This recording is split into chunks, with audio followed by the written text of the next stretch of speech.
앞뒤 좌우 사랑히 삽시다. 힘써 여호와를 합시다. 축복합시다. 주님의 당신을 축복하고 환영합니다.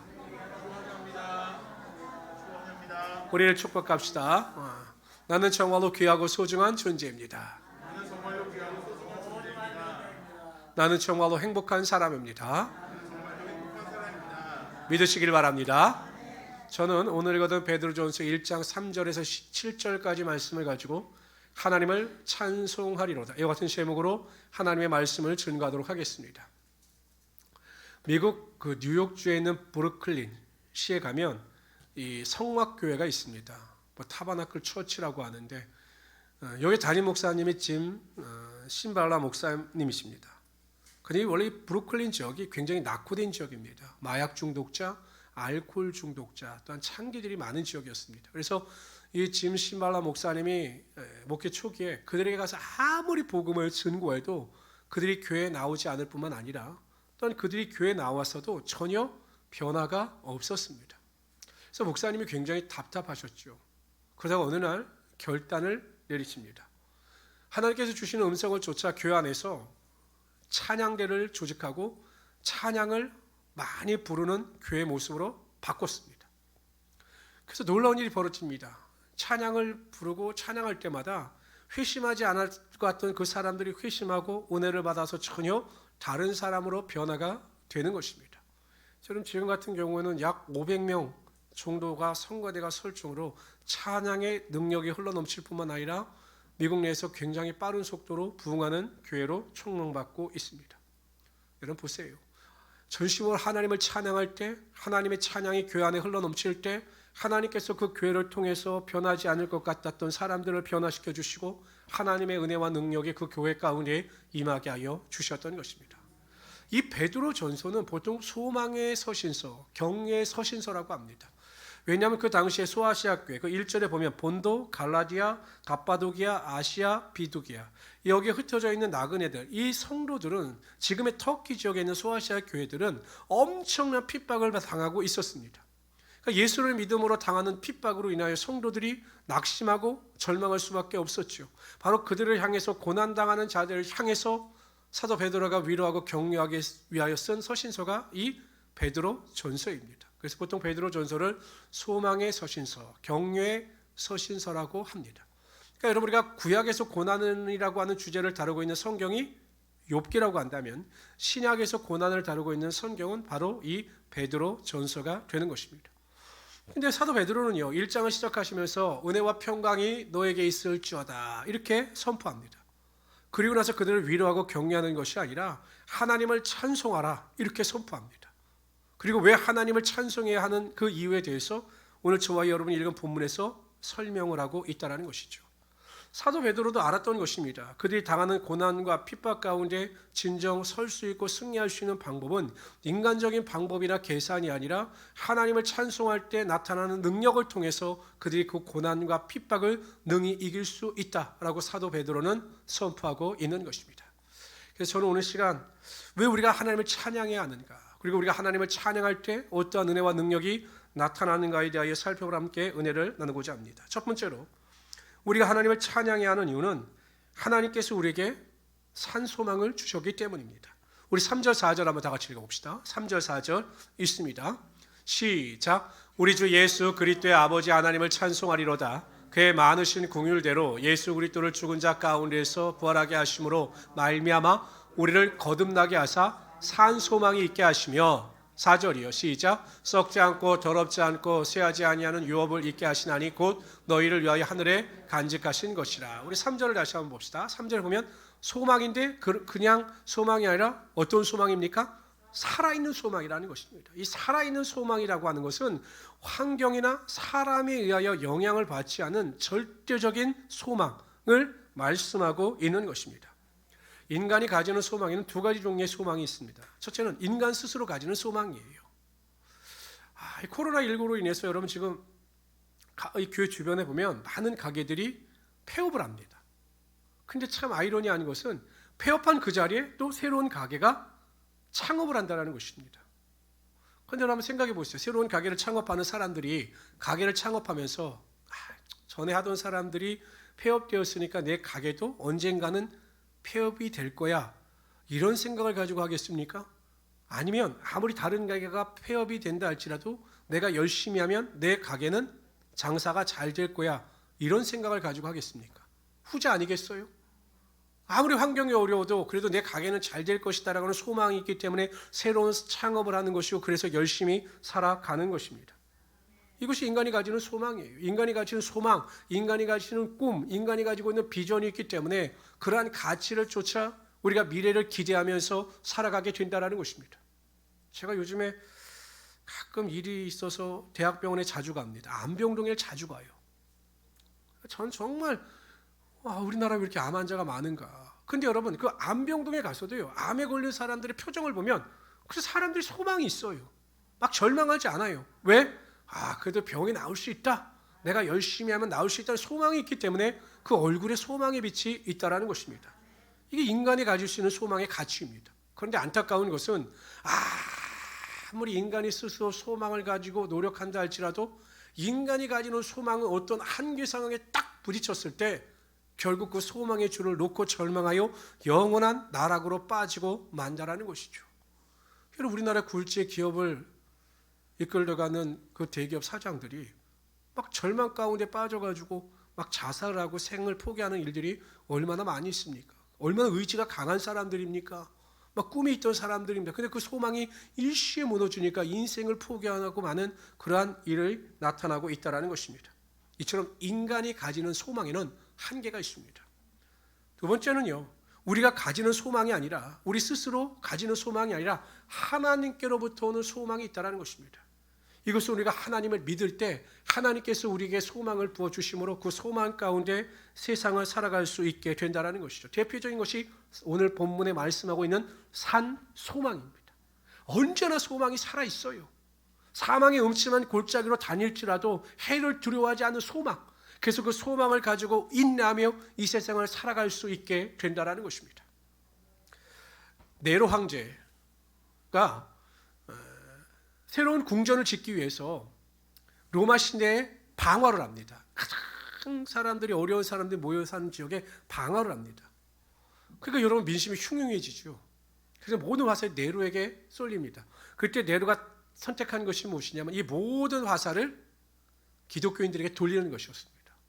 예수 믿는 사람들이 로마에 방어를 하는 것이다. 그렇게 소문하고 아무 죄도 없는 예수 믿는 사람들을 잡아다가 형장의 이슬로 사라지게 했어요. 여러분 얼마나 끔찍하게 그들을 죽였냐면 자신의 그 궁전의 정원에다 나무를 세워놓고 예수 믿는 성도들을 그 나무에 매답니다. 그리고 기름을 부어요.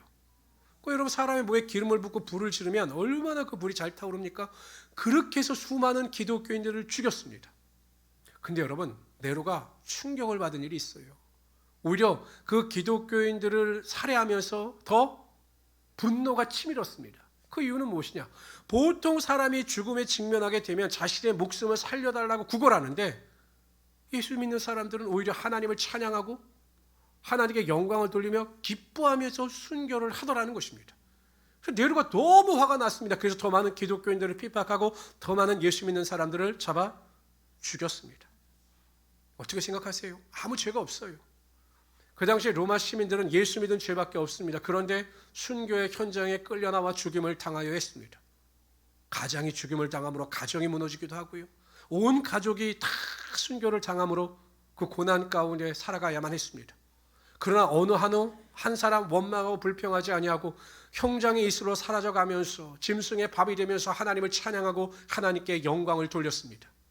그 이유가 어디 있겠습니까? 거룩한 산 소망이 있었기 때문입니다. 이 땅이 아니라 하나님 나라에 대한 영생에 대한 소망, 하나님 나라를 유업으로 이어받는다라고 하는 그 부활의 소망이 있었기 때문에 죽음 가운데서도 절망하고 탄식하지 아니하며 산 소망을 가지고 하나님께 영광을 돌리며 살아갈 수 있었던 것입니다. 여쭙고 싶어요. 여러분들에도 이러한 산 소망이 있으십니까? 영생에 대한 소망이 있으십니까? 하나님 나라를 유업으로 이어받고 내가 하나님 나라에서 영원히 왕노릇 한다라고 하는 그 믿음의 소망이 있으십니까? 만일 우리가 그러한 소망이 없다면 우리는 다시 한번 구원의 은혜 가운데 돌아가서 하나님 앞에 구원을 위하여 다시 한번 기도해야 한다는 것입니다. 제가 초등학교 3학년 때 학교에서 팔이 부러졌어요. 여학생이 저를 좋아했는지 빌어가지고 제가 이렇게 팔이 똥강 부러졌어요. 근데 그 당시에는 병원도 변분치 않아서 접고론에 가서 뼈를 맞췄습니다. 근데 집에 왔는데 낮에는 견딜만 했는데 밤이 되니까 너무 아픈 거예요. 이 부러진 게. 내가 너무 아프다고 하니까 그 당시에 저희가 이제 이렇게 단독주택에 있고 한쪽에 이렇게 상가 같은 게 있어가지고 저희 할아버님이 소일거리로 만화가게를 하셨습니다. 근데 평상시에는 저를 만화가게 못 오게 하셨어요. 공부하라고. 근데 그날 밤에 내가 하도 팔이 아프다라고 하니까 저희 할아버님께서 밤에 만화책을 이만큼 갖다 주시는 거예요. 이 만화책 보면 괜찮다고. 그래서 만화책을 보니까 너무 재밌는 거예요. 그래서 만화책을 열심히 읽다 보니까 아픈 것을 전혀 몰랐습니다. 제가 왜 이런 말씀을 드리냐면 우리가 하나님 나라 그 산소망을 가지고 살아가는 자들은 이 땅에서 당하는 어떠한 일에 대해서 낙심하거나 절망하거나 그것 때문에 쓰러지지 않는다는 사실입니다. 우리가 이 세상을 살아갈 때에도 똑같이 어려움을 당할 수 있죠. 그러나 하나님 나라의 소망, 산소망을 가지고 있는 자들은 이 땅 위에서 넉넉히 이기며 살아갈 수 있는 은혜가 우리들의 삶에 반드시 임하게 된다는 것입니다. 저는 우리 모든 성도님들이 영생의 소망, 하나님 나라에 대한 영원한 산소망을 가지고 이 땅에서 모든 것을 넉넉히 이기며 살아가심으로 하나님을 찬양하고 하나님께 영광을 돌리며 살아갈 수 있는 하나님의 귀한 성도들이 되시기를 주님의 이름으로 축원합니다. 두 번째로요, 우리가 하나님을 찬송해야 하는 이유는 하나님께서 우리의 보호자가 되어주시기 때문입니다. 5절에 보세요. 우리가 하나님의 능력으로 보호하심을 받았느니라 이렇게 말씀하고 있습니다. 하나님께서는 우리를 철저하게 보호하여 주시는 것입니다. 신명기 32장 10절을 봅시다. 다 같이 읽어봅시다. 시작. 여호와께서 그를 황무지에서 짐승이 부르짖는 광야에서 만나시고 호위하시며 보호하시며 자기의 우리를 어떻게 지키셨다고요? 눈동자같이 지키시는 거예요.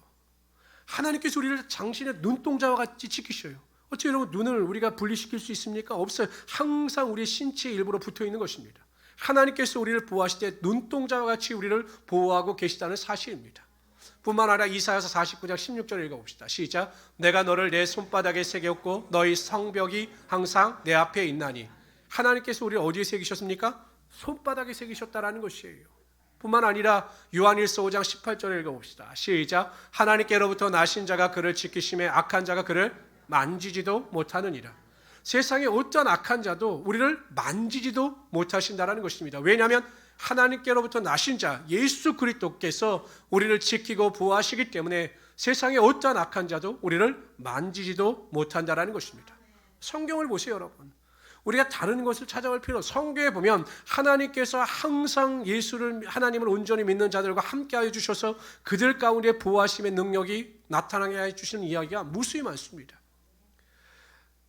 에스라서 7장에 보면 보통 이 에스라는 이스라엘 민족의 1차, 2차 귀환의 내용을 다루고 있어요. 근데 그 에스라에 대해서 에스라 7장 6절에 어떻게 소개하고 있느냐 하면 이렇게 소개합니다. 이 에스라가 바벨론에서 올라왔으니 그는 이스라엘 하나님 여호와께서 주신 모세의 율법에 익숙한 학자로서 그의 하나님 여호와의 도우심을 입음으로 왕에게 구하는 것은 다 받는 자이더니 이방의 포로로 잡혀갔는데요. 그때 그 바사의 왕인 아다사스다 왕에게 이 에스라가 무엇을 구하든지 왕이 그에게 다 허락을 하여 주었다는 거죠. 그만큼 왕의 총애를 받고 있는 자였습니다. 그래서 왕이 에스라로 하여금 이스라엘 민족으로 귀환하게 허락을 합니다. 때로 그냥 돌아가게 하는 것이 아니라 성전에서 예배 드릴 때 필요한 모든 재물을 에스라에게 다 주었습니다. 근데 문제가 생겼어요. 뭐냐면 그 땅에서 이스라엘까지 오려면 거리가 1,500km입니다. 그러니까 부산까지를 세 배가 되는 거리죠. 근데 그 당시에는 모든 것이 치안이 불안했기 때문에 한 2,000명 되는 그 귀한 자들과 함께 예루살렘까지 온다고 하는 것은 굉장히 위험한 일이었어요. 그럼 여러분 우리가 상식적으로 생각할 때 왕에게 무엇이든지 구하면 얻는 자였기 때문에 왕에게 보호할 병력을 좀 지원해 달라라고 하면 왕이 충분히 해줄 수도 있는 상황이었습니다. 그런데 에스라는 그렇게 하지 않아요. 그 이유에 대해서 이렇게 설명합니다. 다 같이 한번 크게 읽어봅시다. 여러분들만 읽으세요. 시작.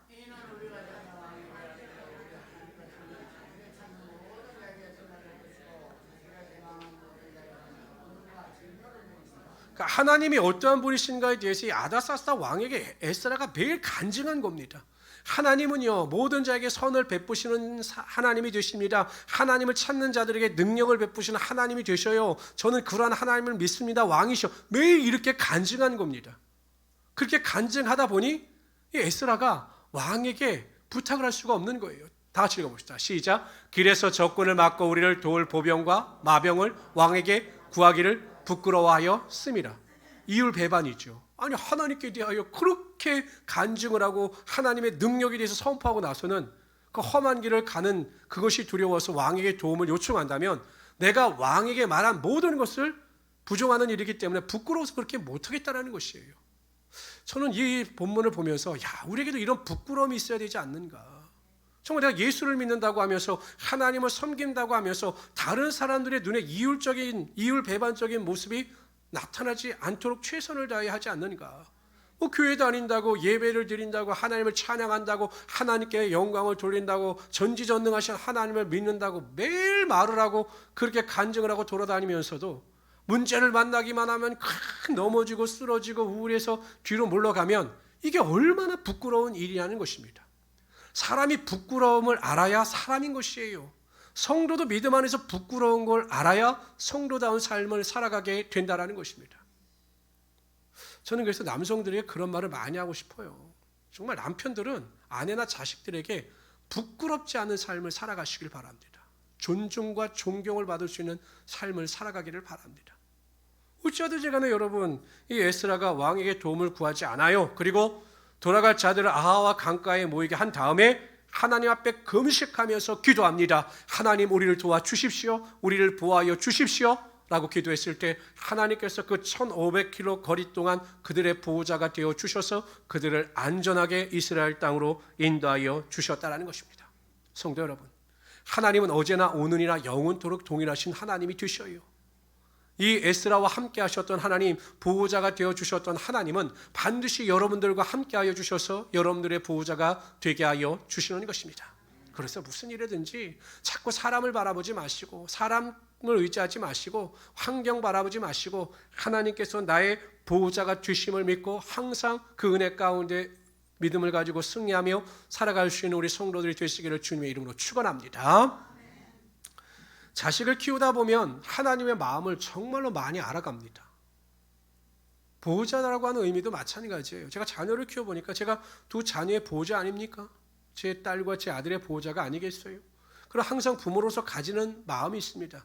이 아이들이 장성할 수 있도록, 이 아이들이 자리를 잡을 수 있도록 내가 부모로서의 책임을 다하고 할 수 있는 대로 이 아이들을 보호하며 이들의 인생에 내가 도움이 되어야 되겠다. 이게 부모의 마음이거든요. 그래서 어찌하든지 자녀들을 위해서 희생하기도 하고 자녀들을 위해서 최대한 노력을 하는 것입니다. 그런데 부모로서 보호자로서 가지는 마음이 이 정도인데 만물의 주관자이신 하나님, 자신의 자녀를 죽기까지 내어주실 정도로 우리를 사랑하신 하나님께서 우리의 보호자가 되어주셔서 우리를 지키시고 보호하신 일에 소홀할 수가 있겠느냐라는 것이에요. 만일 하나님의 보호하심 우리가 믿지 못하고 하나님의 보호하심 우리가 거부한다면 그것은 우리가 하나님을 무시하는 행위와 똑같다는 것입니다. 아무리 어려움을 당하고 아무리 힘든 일을 당한다 할지라도 여러분, 하나님께서 나의 보호하심을 믿고 하나님을 찬양하며 하나님께 영광을 돌리며 살아갈 수 있는 하나님의 귀한 성도들이 되시기를 주님의 이름으로 축원합니다.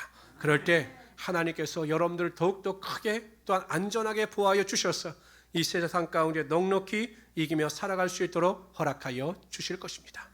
세 번째로요, 우리가 하나님을 찬송해야 하는 이유는 오늘 본문에 보면 우리의 삶에 나타나는 시험, 환난, 어려움이 변하여 칭찬과 영광과 존귀를 얻게 하시기 때문입니다. 우리 6절 7절 한번 다 같이 읽어봅시다. 6절 7절 읽습니다. 시작. 그러므로 너희가 이제 여러 가지 시험으로 말미암아 잠깐 근심하게 되지 않을 수 없으나 오히려 크게 기뻐하는도다. 너희 믿음의 확실함은 불로 연단하여도 없어질 금보다 더 귀하여 예수 그리스도께서 나타나실 때 뭐요? 칭찬과 영광과 존귀를 얻게 하신다라는 것입니다. 예수를 믿어도 우리가 어려움을 당할 수 있어요. 예수를 믿는다고 해서 우리가 사업에 부도가 안 나고 자녀가 속을 썩이지 않고 우리가 병에 걸리지 않는 것 아니지 않습니까?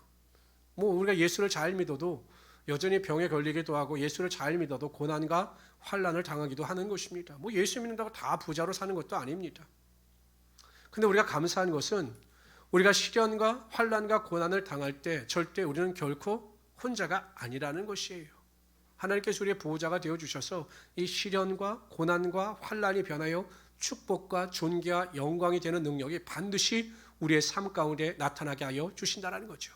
로마서 8장에도 보면 우리가 당하는 고난은 장차 우리에게 나타날 영광과 좋게 비교할 수 없다라고 말씀하셔요. 우리가 고난을 만날 때마다 우리가 낙심할 필요가 없는 것은 이 고난이 변하여 축복이 되는 거죠. 그 믿음을 가지고 우리가 살아갈 수 있어야 한다는 것입니다. 여호사밧 왕 때, 남유다 여호사밧 왕 때 모압과 암몬과 마온의 연합군들이 이 남유다를 침공합니다. 근데 여호사밧은 그들을 상대할 만한 군사력이 없었어요. 가만히 있으면 나라가 망하는 겁니다. 위기 가운데 처한 거죠. 그때 이 여호사밧과 남유다 백성들이 힘을 합쳐서 하나님 앞에 기도하기 시작합니다. 그 고난 앞에 하나님을 의지하여 기도하기 시작합니다. 그러자 하나님께서 야하시엘을 통해서 약속하셔요. 내가 너와 함께함으로 이 전쟁의 주인이 되어 그들과 싸우겠다라고 말씀하십니다. 그리고 그들과 전쟁케 하심으로 그들을 크게 물리치며 큰 승리가 나타나게 하여 주셔요. 그때 이 여호사밧은 하나님께서 명령하지 않으셨지만 성가대를 조직하여 하나님을 찬양하며 나갑니다. 고난과 환난과 시련 가운데 하나님의 능력을 믿고 하나님을 찬양했던 거죠. 근데 여러분 우리가 성경에 보면 우리가 알고 있는 것은 승리를 거두었다라는 것은 알고 있어요. 그렇죠. 어떻게 보면 여호사밧이 원한 것은 전쟁의 승리였어요. 오직 승리하는 것이 그의 목적이었습니다. 그리고 그것 때문에 기도했어요. 근데 하나님은 어떤 은혜를 주셨느냐? 이 모압과 암몬과 마온의 연합군들이 그 물품을 두고 도망을 갔는데 얼마나 많은 재물을 두고 도망갔는지 그 노획문들을 3일 동안 나를 정도로 엄청난 양의 재물을 여호사밧에게 선물로 허락하여 주신 거죠. 하나님께서 구하지 않은 것까지 채워주시는 하나님의 능력이 나타나게 하여 주셨습니다. 그리고 그 이후로는 그 주변 국가에 소문이 난 것입니다. 여호사밧과 하나님께서 함께하여 주심으로 그걸 크게 승리케 하여 주셨다는 소식을 듣고 더 이상 여호사밧을 침략하는 자들이 없었다라고 성경은 기록하고 있어요. 그렇기 때문에 여러분 우리가 하나님의 뜻대로 살아가면서 당하는 고난과 환난에 대해서 낙심하지 마세요. 세상이 다 끝난 것처럼 절망하고 탄식하지 마세요. 반드시 하나님은 여러분의 고난과 환난이 변하여 축복이 되는 하나님의 존귀와 영광이 반드시 여러분 삶 가운데 임하게 하여 주시는 것입니다. 그런데 제가 중요한 게 있어요. 고난의 이유와 시련과 핍박의 원인이 무엇이냐라는 것이에요. 제가 어저께 저희 집사람이랑 이제 장을 보러 갔어요. 장.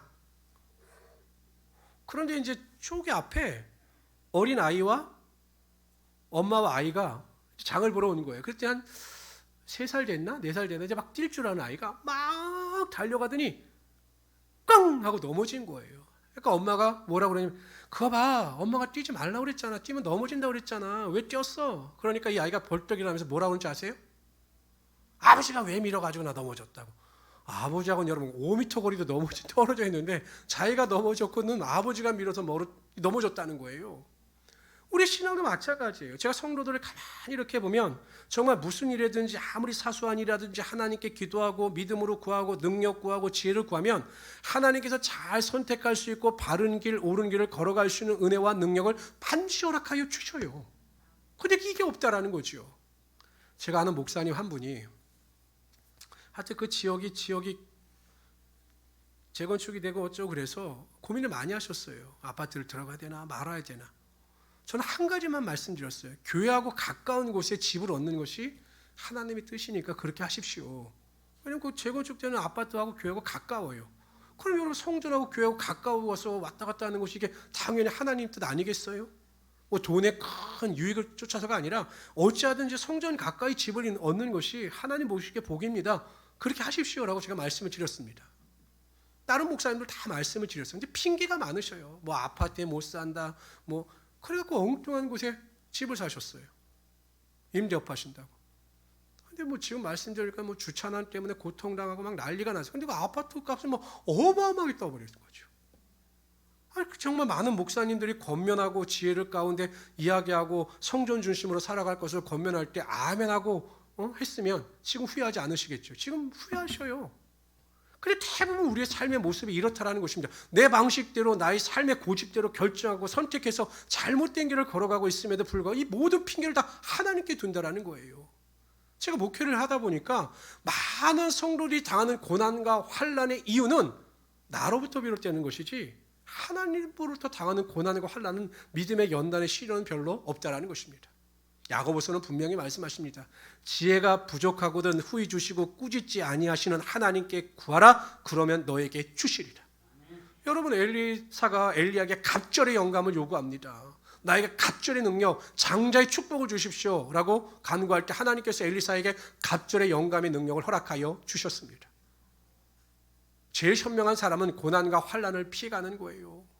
정말 우리가 하나님 앞에서 지혜도 구하고 능력도 구하고 하나님의 동행하심을 구하심으로 고난과 환난이 아니라 하나님 안에서 축복받는 삶을 미리 살아갈 수 있는 하나님의 귀한 성도들이 되시기를 주님으로 축원합니다. 그러나 어쩔 수 없이 당하는 고난과 환난도 있죠. 그런데 오늘 본문에 우리에게 더욱 소망을 주시는 말씀이 무엇입니까? 예수 그리스도께서 나타나실 때 영광과 존귀를 얻게 하신다라는 것입니다. 우리가 이 세상을 살아갈 때 문제가 해결되지 않은 일이 분명히 있을 것입니다. 와, 이게 뭘까? 내가 예수 믿는다고 하는데 왜 나에게 이런 고난과 환난이 있을까? 왜 이 땅에서 하나님의 은혜와 축복이 임하지 않을까? 우리가 한탄하고 절망할 수도 있어요. 그러나 그것이 끝이 아니라는 것입니다. 반드시 예수 그리스도께서 재림하시는 그날 우리가 이 땅에서 당한 그 예수 이름으로 당한 환난과 고난과 핍박에 대해서 칭찬과 영광과 존귀가 임하게 된다라는 것입니다. 그래서 우리 성도님들은 이 세상이 마치 끝인 것처럼 살아가지 마세요. 저는 예수 믿는 성도들이 가장 안타까운 것이 무엇이냐면 예수 믿는 자들이나 믿지 않는 자들이나 마치 이 세상의 전부인 것처럼 살아갑니다. 그냥 전력 투구하면서 살아갑니다. 하나님 나라에 전혀 상급을 쌓지 않으면서 살아갑니다. 하나님 나라의 상급을 쌓고 그 믿음과 소망 가운데 살아가게 될 때 우리가 이 땅에서 당하는 시련과 환난과 고난에 대하여 반드시 하나님의 칭찬과 영광과 존귀가 임하게 될 것입니다. 이사야서 43장 21절에 이렇게 말씀하십니다. 다 같이 읽어봅시다. 시작. 우리의 창조 목적이 무엇입니까? 하나님을 찬송하는 거예요. 하나님께서 우리를 만드신 목적은 하나님을 찬송케 하시기 위해 만드신 것입니다. 그런데 원망하고 불평하면서 살아가는 것은 하나님의 찬송의 목적에 부합되지 않는 거예요. 한번 여쭤봅시다. 우리가 매일 하나님을 찬송하고 하나님을 찬양하면 얼굴빛이 어떻게 변할까요? 매일 찬양하고 매일 찬송하면 여러분의 얼굴이 어떻게 변할 것 같습니까? 그냥 얼굴이 찌그러지고 막 환한 표정일까요? 환하고 즐겁고 웃는 얼굴일까요? 제가 가끔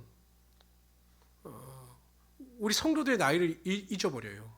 제가 우리 김상민 안수 집사님이나 하경 형제의 나이를 잃어버려요. 저는 항상 20대로 생각을 해요. 근데 얼굴도 봐도 20대 같아요. 우리 김상민 안수 집사님도 그렇고 보면 다 20대 같아요. 왜냐하면 우리 하경 형제도 나이를 먹지 않는 것 같아요. 저만 나이를 먹는 것 같아요. 왜 그런가 생각해 보면 이 두 사람이 항상 하나님을 찬양하고 찬양을 인도하기 때문에 하나님께서 그 얼굴이 천사의 얼굴같이 빛나게 하여 주시는 것 같아요. 부끄러워하지 마시고 우리 하경 형제 얼굴을 주십시오. 하나님 찬양하세요. 제가 저번에는요 여러 가지 일로 막 힘이 든 겁니다.